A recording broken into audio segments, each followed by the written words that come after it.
Okay, in this program I'm going to demonstrate using pushback to add elements to a vector, and also the size function that works with vectors. So here you can see I've got a vector called hours that's going to hold integers, and a vector called pay rate that's going to hold doubles. And I've got just a couple of variables, gross pay, the number of employees, and this is just going to be an index for my loop counter. I'm going to ask the user to enter how many employees. Now, just let me come back here for a second. At this point, these two vectors are empty vectors, right? They don't have anything in them. They don't have any memory associated with them. All right, so how many employees do I have? I'm going to have the user enter that in. Okay, we'll pick a small number like 3. And then enter the hours worked and the hourly pay rate for 3 employees.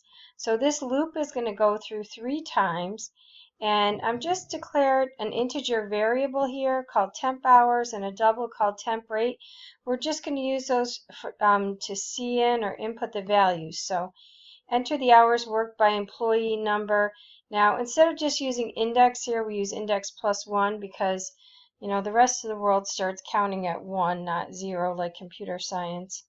And then I'm going to read in the hours that the first employee worked, and then I'm going to use pushback. So I'm going to take the hours they entered, and pushback is going to store that information in the hours vector, and it's going to increase the size of it to 1. Then here I've got the hourly pay rate for employee 1, and then you'll enter the hourly pay rate, and again pushback here is going to put that rate that you just entered into the pay rate vector and increase the vector size by 1. And then it's going to go through that and do that for 2 more employees. And here I have a for loop now that's going to use the size function. So right now, after if I use my example where I entered 3 for the number of employees, this is going to put in 3 elements into each of the vectors. The size of each of the vectors will be 3. And so now I'm going to use that size in my loop. I'm going to start my index off at 0, I'll continue while it's less than 3, and then I'll just take hour subindex times hour sub pay rate, right? So the first one, that would be hour sub 0 times pay rate sub 0.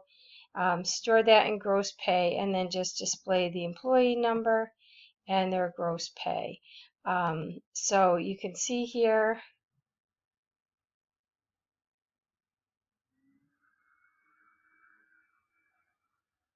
right? I have 3 employees, hours worked, let's say 30, pay rate 15, 35, 20, 40, 22. And there it displays all those calculations. Okay, so this is demonstrating the use of pushback. Every time you execute a pushback, it puts something in the vector and it increases its size by 1.